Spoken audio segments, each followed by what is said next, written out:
A graça e a paz, meus irmãos. Oh, Deus, é tão gostoso a gente receber a oração, né? Alguém orar por nós. Orar uns pelos outros. A gente tem que retomar essa prática, nutrir essa prática. Porque muitas vezes a gente eleva a nossa voz a Deus em oração, mas a gente eleva as nossas causas, ou às vezes até uma causa urgente que chegou até os nossos ouvidos. Mas quantas pessoas nos abençoam, né, ao longo da nossa semana? A pessoa que trabalha, às vezes, na nossa casa, a pessoa que dirige o ônibus escolar que leva os nossos filhos, né? Quantas pessoas, o Uber que está dirigindo o carro que vai levar a gente para lá e para cá. Pessoas que passam no nosso caminho e a gente pensa, está fazendo o trabalho dele, mais do que obrigação. Na verdade, eles são facilitadores daquilo que a gente precisa fazer. E a gente precisa de orar, agradecer a Deus pela vida dessas pessoas que nos servem, que nos abençoam, né? Uma vez eu ouvi uma pastora falando assim, tudo que é meu, cuida de tudo que é meu, Senhor. E aí eu achei interessante que ela falou assim, a faxineira é minha, então cuida dela, cuida da família dela. A cozinheira é minha, então cuida dela. Uma perspectiva bacana para a gente imaginar. Muito bom, é uma alegria muito grande a gente poder estar aqui com vocês. Graças a Deus. Ontem a gente teve um tempo precioso aqui. E hoje eu queria começar essa palavra fazendo um exercício com você. Eu queria que você imaginasse junto comigo uma situação hipotética aqui que eu vou falar, tá bom? Mas entra mesmo nessa situação. Vamos supor que o gerente do seu banco ligou para você e chamou você no banco. Falou assim, olha, você recebeu um prêmio, mas eu preciso que você venha ao banco para que você tome posse desse prêmio. E você fica surpreso, vai até o banco, procura o gerente, e ele fala, se sente aí. E ele está na expectativa, você está na expectativa de saber o que você ganhou, o que você recebeu. E ele fala o seu nome, João, Helena, Elizabeth. Você recebeu um salário vitalício diário. Você vai ganhar R$2.000 por dia, até o seu último dia. Aí você fica espantado, como assim? Isso parece até mentira. Não, mas é realidade, você ganhou. Você ganhou R$2.000 diariamente. E tem uma condição. Você precisa de gastar esses R$2.000 durante o dia. Ele não acumula para o dia seguinte. Então, no dia que você recebe, você tem que dar um destino para esse dinheiro. Porque se você deixar lá na conta do banco, no dia seguinte ele já não está lá. Ele não está acumulado com outro. Se você deixou R$500, no outro dia não vai ter 2.500. Vai ter os mesmos 2.000. Vocês entenderam? Aí você ia achar uma maneira de não deixar nem um centavo lá, sim ou não? Tanta gente para a gente ajudar, né? Tanta gente para a gente abençoar. Você acabou as coisas para você comprar? Puxa, tem um mundo inteiro para você matar a fome. Né? Tem coisas que você pode construir, tem famílias que você pode abençoar. Você pode despender muito desse dinheiro servindo as pessoas, abençoando as pessoas e abençoando também a sua própria casa. É interessante a gente pensar nisso, né? Você não recebeu R$2.000. Você recebeu 24 horas. Todos os dias. E ela não fica acumulada para o dia seguinte. Você não merece, você recebeu gratuitamente, de maneira generosa, 24 horas. E o que você perdeu hoje, perdeu. Amanhã você vai viver as 24 horas de amanhã. As de hoje já foram. Se nós tivéssemos uma relação com o tempo, como nós temos com o dinheiro, E daí vem o ditado, né, que tempo é dinheiro. Se nós tivéssemos uma relação de mordomia, obrigada, minha linda, de mordomia com o nosso tempo, como nós temos com o nosso dinheiro, se você desperdiça dinheiro, se você está queimando dinheiro, você deve ter algum problema psíquico.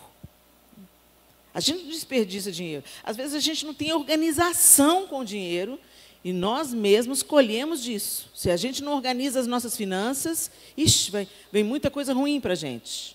Muita coisa difícil começa a acontecer. Mas da mesma maneira, mesmo que você não perceba, quando você não organiza bem o seu tempo, você está negligenciando um tesouro precioso. E ele vale até o seu último dia de vida. Mas você não sabe quando será o seu último dia de vida. Eu queria falar com vocês essa noite sobre o tempo. E que o tempo é uma criação de Deus. Deus criou o tempo. Deus é autoexistente. Ele já existia antes do tempo existir. Deus criou o tempo. Haja luzeiros no firmamento dos céus para fazerem separação entre o dia e a noite, e sejam eles para sinais e para estações e para dias e anos. Gênesis 1, 14, 18, deixa claro para a gente que Deus criou o tempo, fez separação entre dia e noite, fez separação nas estações do ano. O tempo, então, é uma criação divina. É a primeira coisa que você precisa saber. Não é uma invenção humana. Logo, é alguma coisa sagrada. Deus criou o tempo para organizar a vida e para realizar o seu propósito dentro desse tempo. Quando a gente começa a ler a Bíblia em Gênesis, você já começa a ver o plano de Deus de salvação que vai acontecer lá em Mateus. Então a gente vê quantos anos o povo ficou preso no Egito. O Senhor profetizou que esse povo ficaria preso no Egito por 400 anos, quando esse povo ainda nem existia. Ele estava falando para Abraão: olha, eu vou suscitar de você grande nação, mas vocês vão descer ao Egito, vocês ficarão lá por 400 anos. O Senhor já foi desenrolando a história para Abraão. E agora nós estamos aqui, em 2025. Novembro de 2025.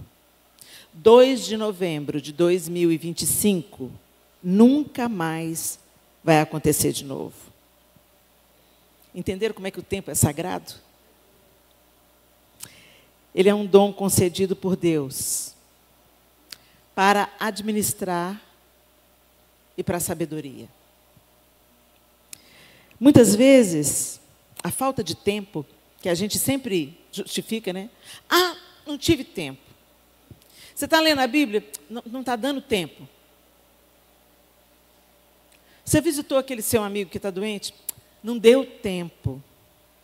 Na verdade, gente, quando a gente fala isso, a falta de tempo, na verdade, não é falta de horas.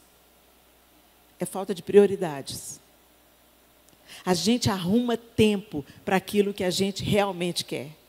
Sim ou não? A gente dá um jeito.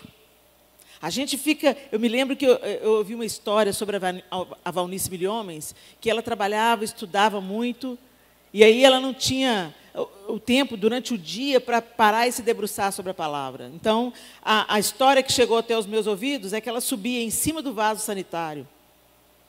Entre meia-noite e 6 horas da manhã, ela arrumava um horário ali, subia em cima do vaso sanitário e começava a ler a Bíblia. Ela estava tão cansada que ela precisava de usar essa estratégia para ter a leitura bíblica dela do dia e não dormir. Ela sabia que se ela dormisse, ela ia parar dentro do vaso, né?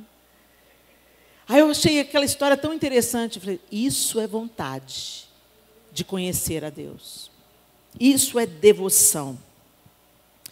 Mas nós vivemos aqui dentro dessa limitação real de tempo. E eu queria que você abrisse a sua Bíblia comigo no Salmo 90.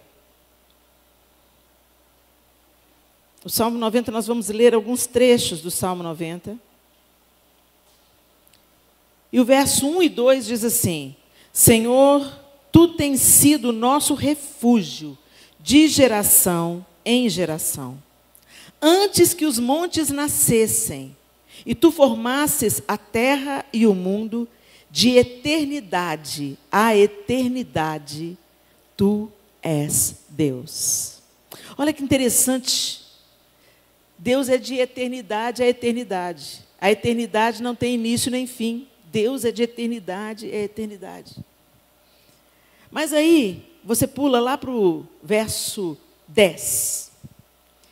E o verso 10 do Salmo 90 diz assim: os dias da nossa vida sobem a 70 anos, ou, havendo vigor, a 80. Neste caso, o melhor deles é canseira e enfado, porque tudo passa rapidamente e nós voamos. Que contraponto! Deus é Deus de eternidade a eternidade. E se a gente vive muito numa média, né? Numa média, 70 a 80 anos. Tem alguns que vão nos 90, tem gente que chega até os 100, mas essas são as exceções. A média de vida dos brasileiros, na nossa realidade, é 80 anos. É a média. E aí, no verso 12, o salmista faz uma oração.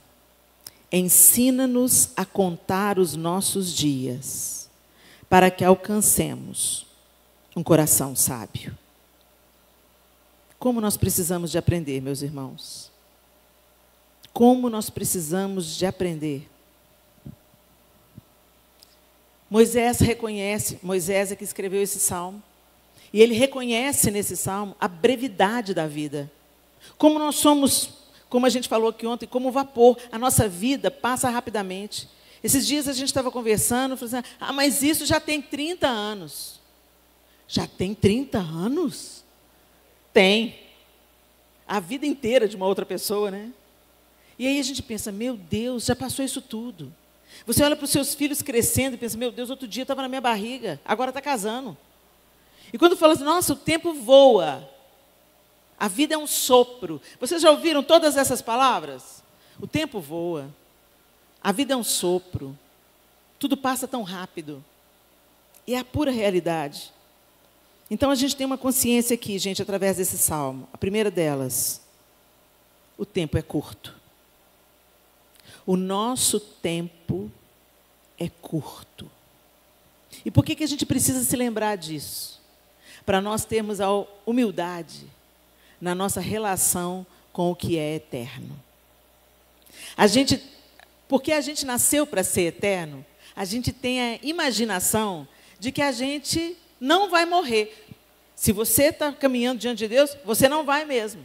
Mas a sua roupa vai. A sua carne vai. A não ser que Jesus volta aí, no abrir e fechar de olhos, seu corpo é glorificado, você vai se encontrar com Jesus nos ares.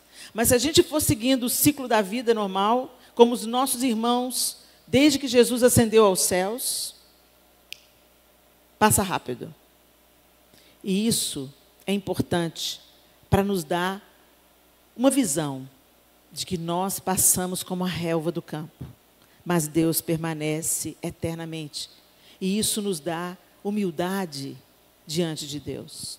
Porque às vezes nós somos muito arrogantes. A gente pensa que a gente vai ter todo o tempo do mundo.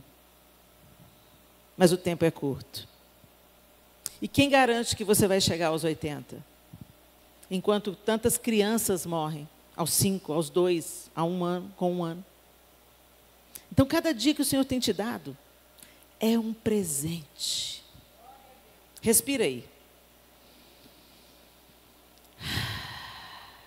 Bom, né? Você só está vivo porque o Senhor te deu fôlego de vida para viver hoje. Você só acordou porque o Senhor permitiu que você acordasse. Logo, o tempo é um dom de Deus. E por isso, nós precisamos de cuidar do nosso tempo com cuidado, com mordomia.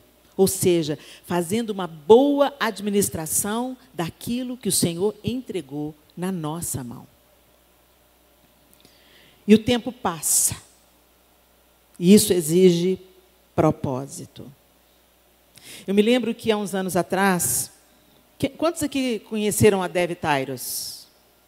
Dev Tyrus é uma ministra americana e ela trouxe para o Brasil uma visão maravilhosa sobre a experiência da mesa, a experiência do lar, e ela multiplicou isso na nação. Hoje muita coisa linda está acontecendo através dessa semente que a Dev plantou. Deus ordenou a ela que ela fizesse isso há muitos anos atrás. E quando eu conheci a Dev, a gente estava sentado numa mesa, e na época ela estava perto de fazer 60 anos, e ela falou assim: eu tenho que ser mais intencional naquilo que eu estou produzindo. E eu tenho que deixar algo produzido que outras mulheres possam multiplicar. Eu tenho que fazer uma ferramenta que outras mulheres vão continuar semeando essa semente para as outras gerações. Não é sobre mim, é sobre o reino. Então, eu não tenho tempo a perder, porque, no máximo, eu vou ter aí uns 20 anos. Eu falei assim, gente... Aí, quem estava perto da gente falou assim, eu, hein, Dev? Misericórdia. Você vai ser igual a sua mãe, você vai viver... A mãe dela, na época, acho que tinha 90 anos. Você vai viver igual a sua mãe. A mãe dela já fez 100 anos. E está vigorosa, saudável. 100 anos. Mas a Dev partiu. Teve um câncer e se despediu e foi embora. Mas o que me chamou a atenção é da intencionalidade dela. Eu não tenho mais tempo a perder com besteira. E essa consciência vem na gente depois dos 50. Depois dos 50, eu estava até compartilhando com o pessoal aqui, que a gente passa a ter mais noção da brevidade da vida e da finitude da vida. Mas quando a gente é mais jovem, a gente pensa que a gente vai viver 200 anos. E você precisa, sim, viver assim, sonhar assim, tem nenhum problema. Mas você precisa de viver hoje e viver direito. Não desperdiçando o tempo, porque ele é um dom de Deus. Então, gente, a sua falta de tempo, talvez você já usou essa frase até hoje, até aqui na igreja. Eu não vou ter tempo. Eu não vou poder. Eu já tenho um compromisso. Que a sua falta de tempo seja um convite para você realizar o que você está priorizando. Quanto tempo nós gastamos com a internet na palma da mão? Se tem uma coisa que a internet vai provar, é que tempo a gente tinha. Porque, gente, a gente senta diante de uma rede social para ver uma coisa, ou para postar alguma coisa. Aí você rola o feed. Já era.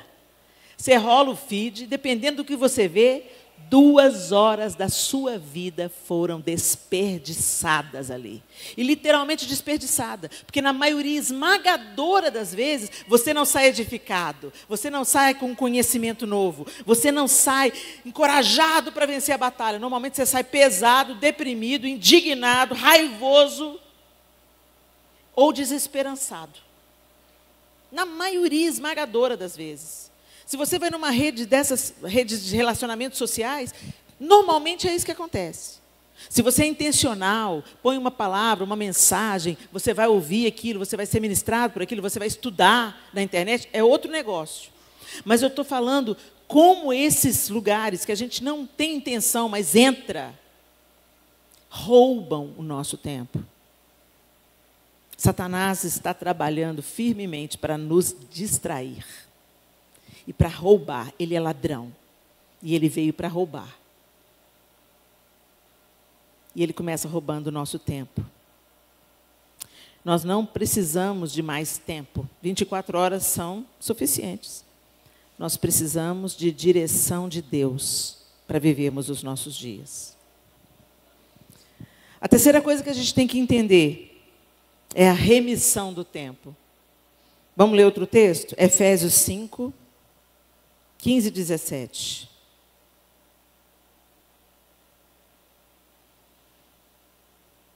Efésios 5, de 15 a 17, o texto diz assim: portanto, tenham cuidado com a maneira como vocês vivem, e vivam não como tolos, mas como sábios, aproveitando bem o tempo, porque os dias são maus. Por esta razão, não sejam insensatos, mas procurem compreender qual é a vontade do Senhor. Quando fala em remissão do tempo, né? A palavra remissão tem a ver com resgatar, trazer de volta, comprar de volta o tempo, resgatar as oportunidades. É isso que significa remindo o tempo. Paulo não está falando em controlar o tempo, Paulo está falando em santificar o tempo. A gente vive a vida, passa o dia inteiro e nem se lembra de Deus. Não se lembra de quem nos deu o tempo. E quando o tempo está acabando, a gente se desespera e fala com Deus: me dá mais um tempo. Me dá mais uma oportunidade. Dá para o meu pai mais tempo. Dá para o meu filho mais tempo. Senhor, mais um pouco de tempo. E quando você olha para trás, você vê quanto tempo você teve, mas que você não resgatou. Resgatar o tempo, gente, redimir o tempo. Em Cristo Jesus. É usar cada dia como chance de servir. Como oportunidade para amar. Como oportunidade para perdoar. Quantas pessoas pensam que vão ter tempo de consertar alguma coisa, mas não tem tempo. Eu vou ter tempo. Não, estou brigado com meu irmão. Ele votou no Lula, eu votei no Bolsonaro e a gente não se fala desde então. Que besteira. Sangue de Jesus tem poder. Vai lá, conserta. Não, mas ele continua petista. Aí você continua bolsonarista, ok. Cada um põe o seu ídolo no bolso e vão consertar um com o outro. Como pequenas coisas, pequenas divergências, estão separando famílias inteiras. Casamentos quebrados, porque o homem trabalha, a mulher trabalha, os dois estão escangalhados e os meninos de qualquer jeito.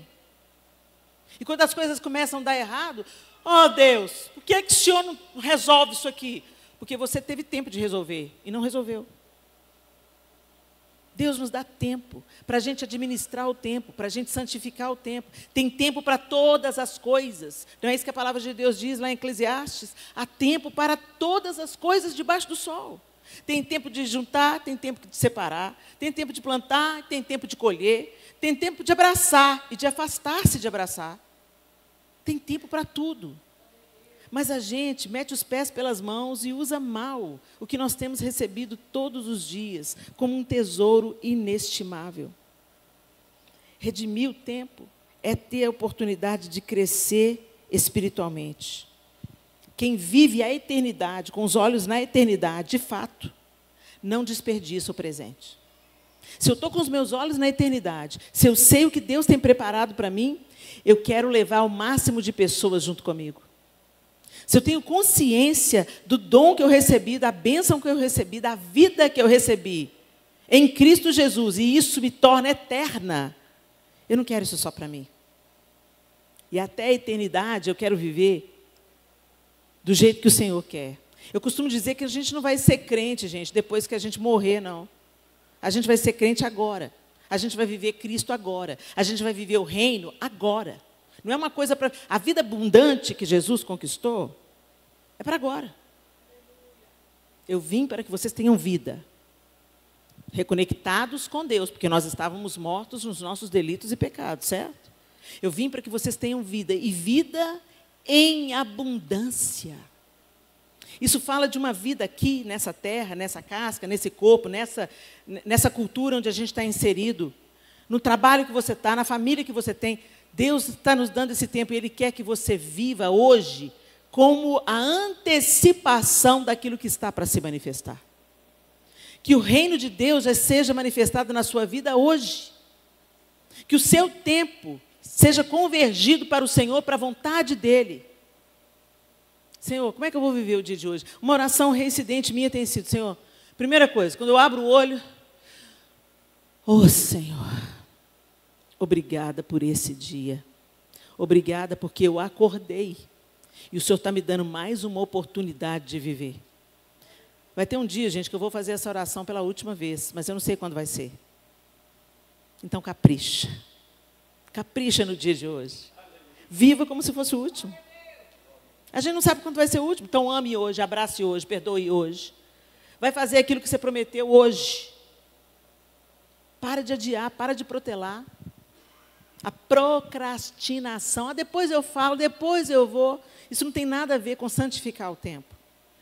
Santificar o tempo é viver a nossa vida diante de Deus. E o término da minha oração é: eu agradeço por ter acordado, eu agradeço pelo fôlego que eu recebi para viver. E eu falo: Senhor, me ensina a viver esse dia de um jeito que glorifique o seu nome.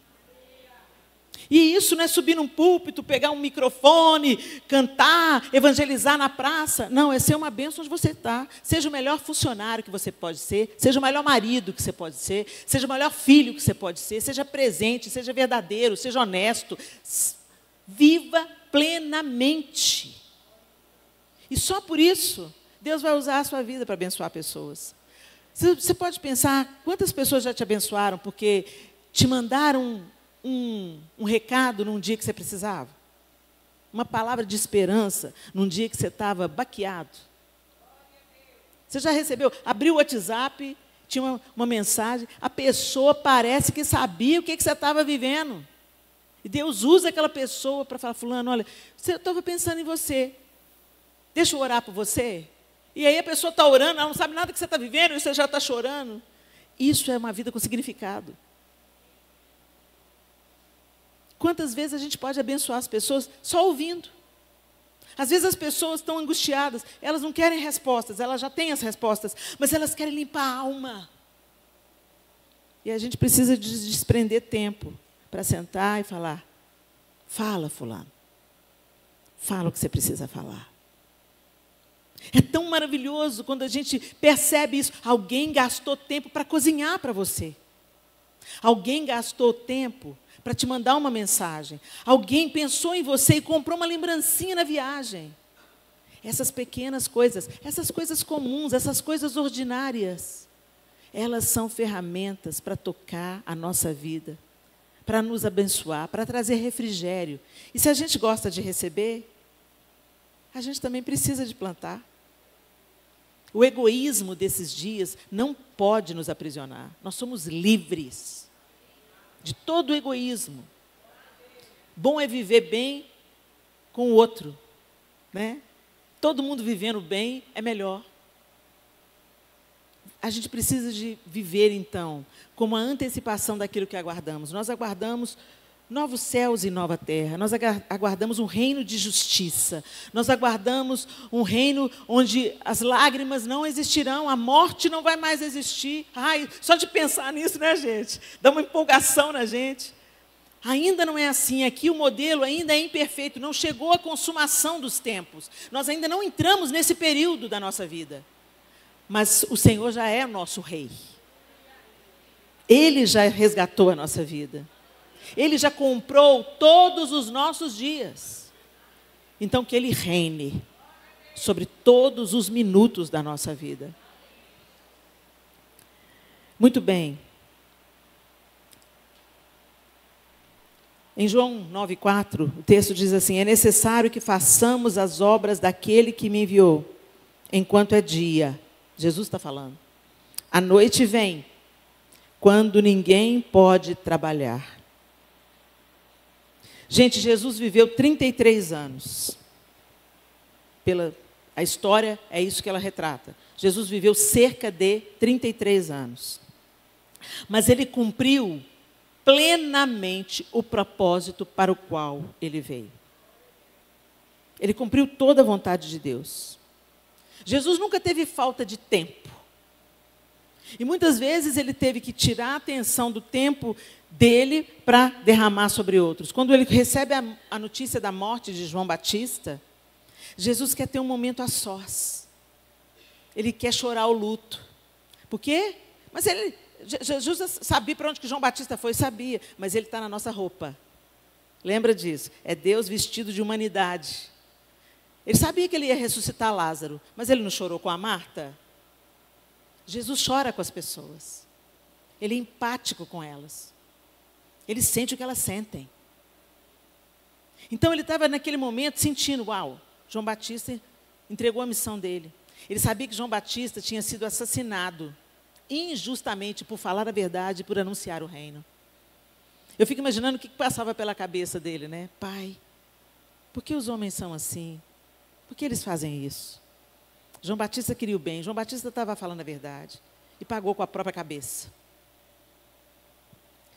E aí, quando ele estava se retirando para ter um tempo de oração, eu imagino que abrir, né? Lavar a alma. Aí ele se depara com uma multidão precisando de cura. E ele faz o quê?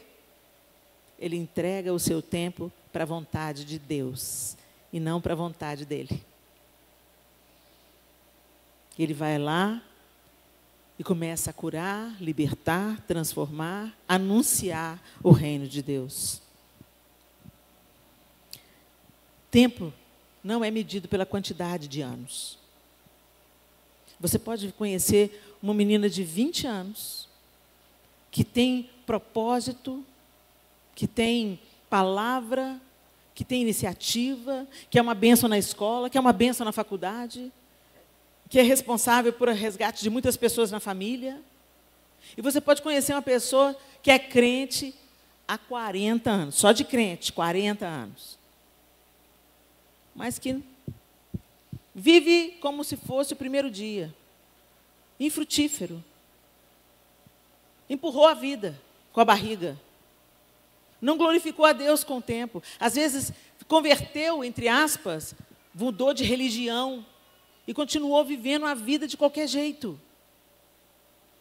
Então, o nosso tempo não é contado pela quantidade de anos. Você conhece jovens sábios e velhos tolos. Foi o tempo que a gente tinha, né, digno de honra são as cãs, né, os cabelos brancos, porque isso era um indicativo de quê? Que a pessoa tinha experiência de vida. E com a experiência, sabedoria. Não é isso que é esperado, gente? Sim, é para isso que Deus fez a gente ter experiência. É para a gente ir amadurecendo e ter o que contar para a próxima geração.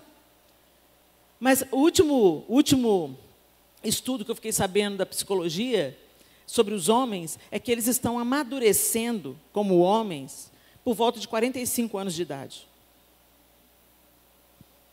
Quando eu fiquei sabendo isso, entendi. Como assim os meninos de 45 anos saem do trabalho e vão jogar videogame? A primazia deles é jogar futebol com os parça. Quando chega nos 50, ele quer retardar o tempo. Aí ele começa a se vestir igual um adolescente. Gente, a gente quer parar o tempo, né? Viva botox e tinta no cabelo. E eu não estou falando que isso é errado, não, gente. Se a casa da gente, o reboco cai, a gente não vai lá e conserta? Né? Se a tintura está precisando de uma renovada, né? Uma pintura nova na casa, porque está tudo mofado, você não vai lá e conserta? Quanto mais a nossa casa. Nosso corpo também é templo do Espírito Santo. Não tem nada de errado em você não querer ter o cabelo branco, ou você... Mas a sabedoria tem que estar lá, gente. O nosso tempo tem que valer a pena. Eu não quero chegar... Gente, uma coisa que me compensa e que me dá muita gratidão. Eu tenho 57 anos. E eu não troco a Helena de 57 pela de 20. Não mesmo. Eu tinha mais energia. Eu não tinha dor para todo lado. Quando eu fiz 50 anos, eu fiz um musical. Cantando a minha vida. E o compositor que compôs 11 músicas contando a minha vida, o Atilano Moradas, ele falou comigo assim: Helena, você está feliz? Você vai fazer 50 anos. Eu sou Atilano, estou muito feliz. Eu sou uma mulher de meio século. Olha que bênção. E o Senhor está me dando vida. Glória a Deus. E eu estava animadíssima, né? Porque a menopausa ainda não tinha chegado. Aí eu estava animadíssima. E ele falou assim: Helena, deixa eu te contar uma coisa. Depois que a gente faz 50 anos, se você acordar e nada em você doer, você morreu. E eu, para com isso, Atilano, que pessimismo, né? Mas eu fui constatando que é verdade. Então, se você não vai fazer exercício para nós agora não é mais opcional.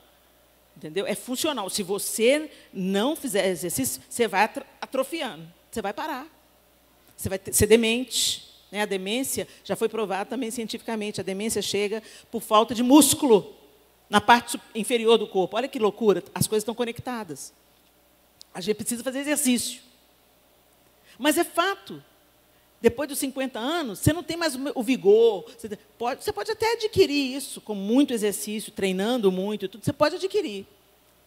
Mas a performance de um jovem, os jogadores de futebol que o digam.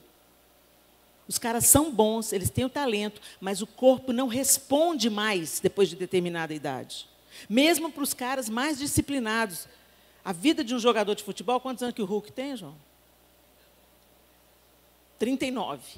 Ele é uma exceção. E porque ele se cuida muito, um jogador do Galo, gente, nosso time. Ele se cuida muito. Ele é um cara assim, muito disciplinado na maneira como ele gere a força física dele. Ele é até exagerado nos cuidados. Por isso, ele está esticando a vida dele como jogador de futebol. Mas ele tem 39. Ainda está num tempo bom, né? Às vezes a gente investe tudo na casa, mas não investe no espírito. Por isso que eu não troco a Helena de 57 pela de 20. A de 20 tinha toda essa energia, toda essa disposição, toda essa alegria. Eu acordava, dormia 2 horas da noite, eu já estava 9 em folha, nada doía. Que maravilha! Somos jovens. Mas era oprimida, carente, me sentia rejeitada, não gostava de nada em mim e mascarava tudo com o meu humor. A Helena de 57 se encontrou com Jesus, foi transformada pelo seu poder, curada das dores do abuso sexual, curada de uma autoestima devastada, reconciliada com Deus. Ganhei um marido maravilhoso, tenho 4 filhos preciosos. Um netinho que eu já posso abraçar e outro que em abril eu vou poder abraçar. A Helena de 57 tem muito mais do que a Helena de 20. Às vezes a gente pensa, não, já estou no fim da vida. Enquanto você está vivo, você tem tempo. Então não desperdice esse presente. Faça bom uso do tempo. A falta de tempo se vence quando nós alinhamos as nossas atividades com a vontade de Deus. E a vida de Jesus mostrou para a gente que priorizar Deus é essencial. E também tem o descanso. Faz parte do tempo o descanso. Deus criou o mundo em 6 dias. Esses 6 dias podem ter sido literais? Pode, mas também pode ter sido 6.000 anos. Porque a palavra de Deus diz que, para Deus, um dia é como 1.000 e 1.000 é como 1. Então, a gente não sabe se é literal, se foi um dia de 24 horas, porque já tinha luz, mas só depois é que ele criou a lua e o sol. Primeiro ele falou, haja luz. Depois é que ele foi criar a lua e o sol. Legal isso, né? Então, ele era a própria luz, né? Ele iluminava tudo. Enfim. A gente não sabe se foi literal, mas no 7º ele descansou. Aí, com essas nossas idas a Israel, eu comecei a ver como é que os judeus observam o Shabat. Como eles guardam o descanso. Eu falei, tá bom, o que os judeus fazem no descanso? E um amigo meu, judeu, ele falou assim, Helena, o nosso sábado é como o seu Natal. Todo sábado é Natal para a gente. A família para tudo, se reúne, faz as refeições juntas e se lembra do que Deus fez por nós. O pai honra a mãe diante dos filhos. Dentro dos ortodoxos, né, eles leem Provérbios 31 e os pais valorizam, exaltam o papel feminino na casa. A mãe de vocês é importante, a mãe de vocês é uma mulher virtuosa. Não tem celular. eles ficam por conta de viver aquele dia diante de Deus. Os pais levam os meninos na sinagoga, ensinam os meninos a cantar a Torá. É um dia voltado para Deus. E o nosso domingo, a gente vem 2 horas na igreja e já fica assim, ai meu Deus, esse culto não acaba. A mulher está falando demais. A gente dá 2 horas para Deus e vai fazer no resto do domingo o que a gente quer. Aí a gente faz festa, churrasco, fala mal da vida dos outros. Faz um tanto de outras coisas. Trabalha. Não tem descanso. Está aí um mandamento que é negligenciado. O descanso. Gente, se Deus mandou descansar, foi só para nos dar mordomia? Foi só para a gente falar, faz nada não. Vocês acham que é isso? Deus colocou um tempo. Em 6 dias vocês vão trabalhar. E no 7º dia vocês vão descansar. 6 trabalha. Descansa, trabalha, descansa, trabalha, descansa. Ganho dinheiro, desfruta o dinheiro, ganho dinheiro, desfruta o dinheiro, ganho dinheiro, desfruta o dinheiro. Trabalhe, mas tenha tempo para os filhos. Trabalhe, mas tenha tempo para a esposa. Trabalhe, sirva ao Senhor na igreja. Pausas que a vida tem que dar, porque senão desequilibra. E aí a gente fica doente. E aí a gente vem para Deus e fala, por que eu estou deprimido, Senhor? Por que eu estou com ansiedade? Por que eu estou com burnout? Que você não obedeceu o tempo.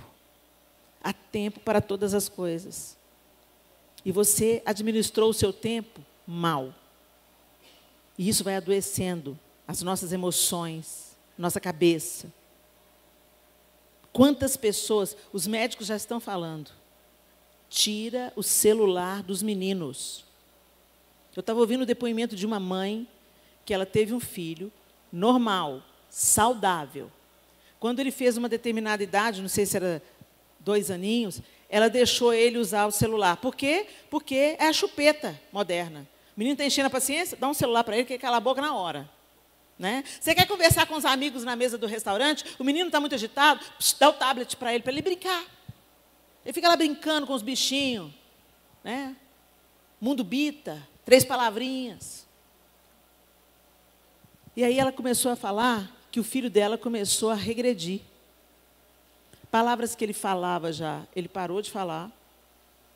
O contato visual, ele já não tinha o mesmo contato visual. Ela pensou que ele tinha autismo. Meu Deus, meu filho está desenvolvendo autismo. Está aparecendo um autismo no meu filho. Porque ele não olha nos meus olhos mais e ele está regredindo no aprendizado dele. Aí ela foi preocupadíssima no médico e falou assim, doutor, eu estou achando que meu filho está no espectro autista. Vamos fazer uns exames? Fizeram os exames e, na conclusão, o médico falou com ela, posso te dar uma sugestão? Você dá a tela para ele, não dá? Dou, tira. Tira 100%. 100%. Porque as partes do cérebro do seu filho que precisam desenvolver pelos desafios que as descobertas dão para ele, está sendo atrofiado. E por que a gente põe um tablet na mão do nosso filho? Para a gente ter tempo. Para fazer o quê? O que a gente quer. E não o que fomos chamados para fazer, que é educar essa criança. E, mais uma vez, a gente vai pagar pelo tempo que a gente pensou que estava redimindo. Mas a gente estava entregando a chave para Satanás. Descanse. Nós precisamos de descanso. Deus instituiu o descanso como um princípio espiritual. Deus sabe o que Ele está falando, gente. Descansar não é preguiça. Descansar é confiança. Quando você acha que você tem que trabalhar os 7 dias, você não tem férias. Tem gente que fala isso com... Não, é porque eu sou como é que é? Um workaholic. Eu sou... Como se fosse uma vantagem. Isso é sinal que você não administra bem o seu tempo, querido. Isso não é para se gabar, não. Isso é para chorar, isso é para alimentar. Você é viciado em trabalho e todo vício mata. E a gente fala, sabe, se joga no trabalho, muitas vezes para fugir de coisas que a gente precisa resolver, precisa assumir, precisa gerir, e a gente não quer. Por isso que aconteceu um tanto de divórcio na pandemia. Porque eu não podia sair para trabalhar, não podia sair para ir para a igreja. Os meninos não iam para a escola. Aí todo mundo da família teve que aguentar um ao outro debaixo do mesmo teto. Ah, porque deu problema na pandemia. Não deu problema. A pandemia só manifestou o problema que já estava. Eles não se cuidavam. Eles não nutriam o que precisava nutrir. Eles não organizaram um tempo para viver as coisas como tinha que viver. E quando chegou a crise, onde a gente teve todo o tempo do mundo, sobrava tempo, né? Você começou a ver pôr do sol, você nem via. Gente, eu vou te dizer, foi muito terrível aquela pandemia. Mas para aqueles que estavam com os olhos abertos, e é claro que eu não estou incluindo aqui o luto de tantas famílias, misericórdia. Mas para aqueles que estavam com os olhos abertos, perceberam como a gente estava vivendo a vida mal. Os sábios consertaram, redesenharam a rota.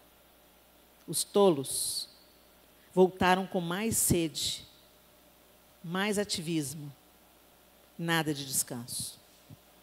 E o descanso é necessário. Quando nós nos descansamos, a gente está falando, tudo depende de mim.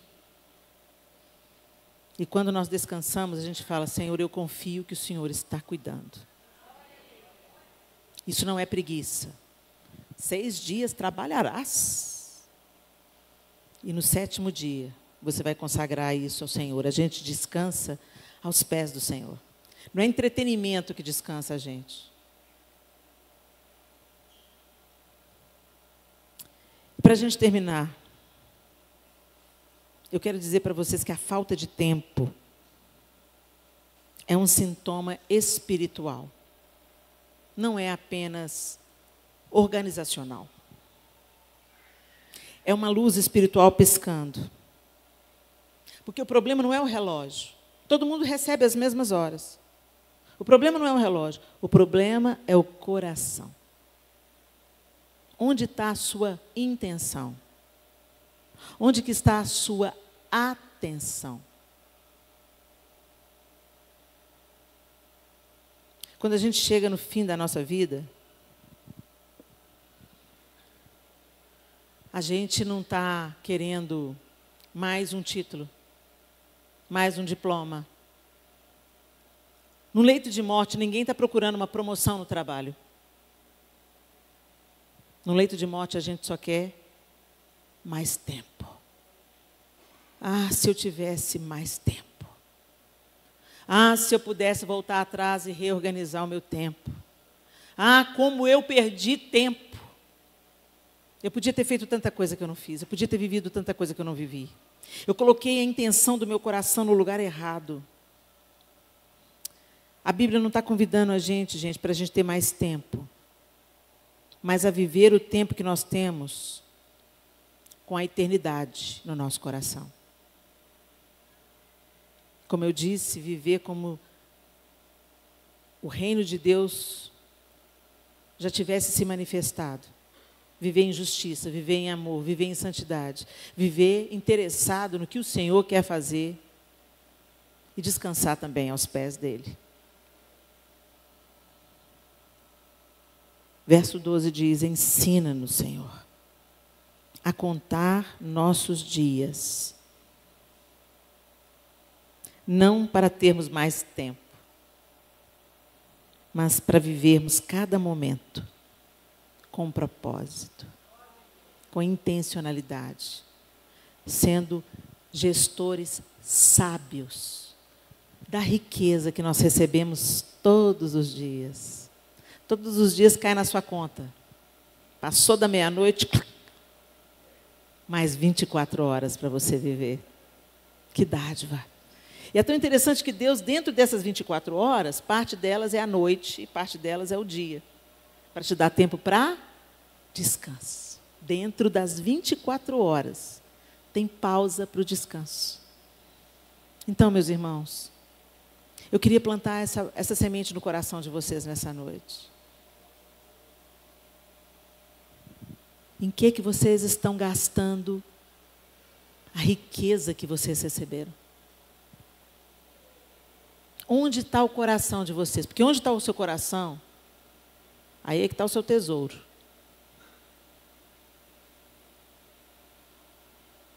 O coração da gente vai para aquilo que é precioso para nós. O que é prioridade? Para que você está dizendo, não tenho tempo? Já leu a Bíblia toda? Não deu tempo. Você lê a Bíblia diariamente? Não tenho tempo. É incrível quando a gente está passando por uma luta, uma adversidade, um problema. Quando o diagnóstico ruim chega, a gente arruma tempo para orar, para gemer, para subir o monte, para fazer reunião de oração, para clamar, para se arrepender. Aí a gente quer que Deus fala na Bíblia, a gente abre a Bíblia e faz a Bíblia quase um horóscopo. Senhor, fala comigo, aqui. Na verdade, a gente tem que se alimentar todo dia, para no dia mau, a gente já ter a palavra no coração e na mente. Sermos consolados pelo Senhor. A gente constrói em dias fáceis o que vamos precisar em dias difíceis. Não desperdice o seu tempo. Para de pôr a desculpa, o pretexto. Eu não tenho tempo. Tempo a gente tem. Mas precisamos mudar, ter sabedoria para viver os nossos dias diante de Deus. Feche os seus olhos. Eu queria que você pensasse aí no seu lugar. Em que você gasta mais tempo hoje? Pensa na sua rotina. Onde vão a maior parte das suas horas?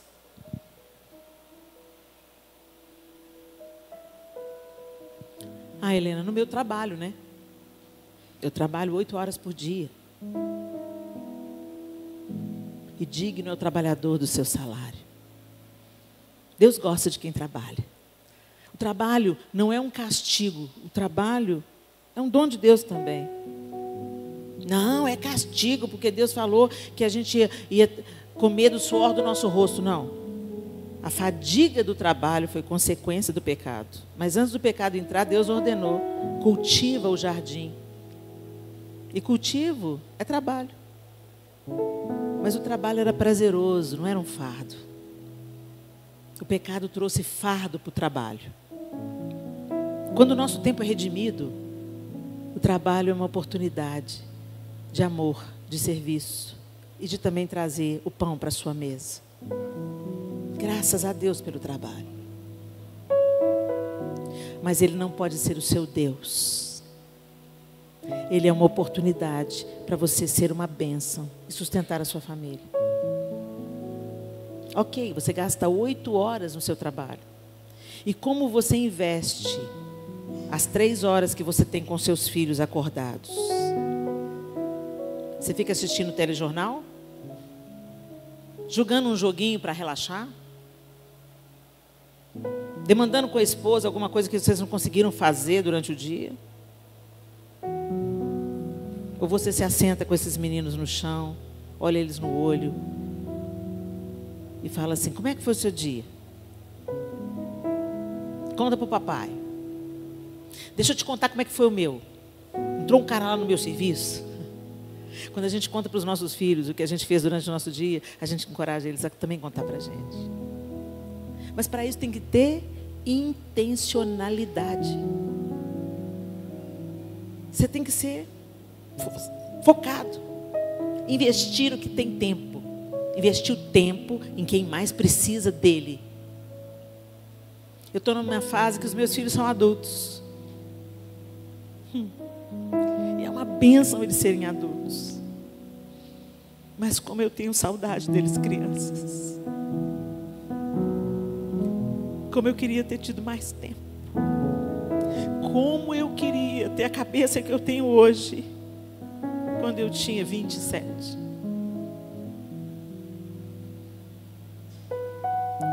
Que aquilo que a gente aprende durante a vida sirva para melhorar a próxima geração. Sirva para falar: olha, eu desperdicei o meu tempo. E esse eu não consigo mais resgatar. mas você pode fazer diferente na sua vez. Pai, mãe, o seu filho não precisa de mais um tênis, nem de férias na Disney, nem de estudar naquela escola particular mais cara. Se ele tiver pais que têm tempo para eles, eles têm estrutura. E quem tem estrutura pode viver bem em qualquer ambiente. Os problemas nos morros não é a pobreza. Tem gente honesta nas favelas, nas comunidades. O problema não é a pobreza. O problema são as famílias quebradas, desconectadas.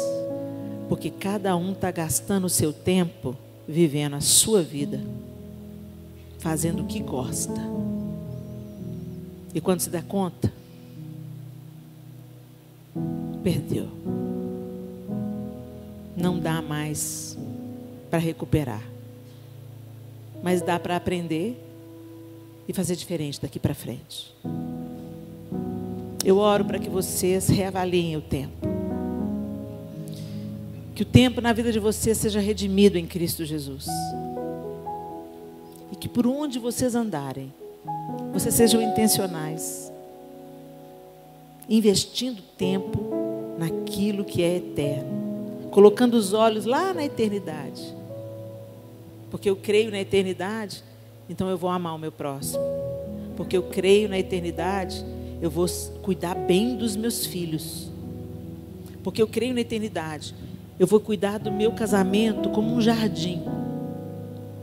Porque quando eu estiver diante dele, é sobre isso que eu vou dar contas. Está aqui, Senhor, o que eu fiz com o meu tempo, com o tempo que o Senhor me deu para viver. Senhor, nós te bendizemos. Como o Senhor é bom. Ensina-nos a contar os nossos dias, Senhor. A gente vive apressado para tanta coisa. Coisas legítimas, coisas necessárias. Mas quando é para a gente desfrutar, a gente está exausto demais, irritado demais, atarefado demais. E correndo atrás do amanhã, que ainda nem chegou. Espírito Santo, nos ensina a ser bons mordomos dos nossos dias. Aqueles que ainda temos para viver. Que a gente viva com uma antecipação do que esperamos. Manifestando amor, graça, justiça, empatia, solidariedade, cuidado. E que a gente aprenda a descansar e a esperar, crendo que o Senhor cuida de tudo. E que o Senhor dá aos seus amados enquanto dormem. Em nome de Jesus nós oramos. Amém e amém. Deus abençoe vocês.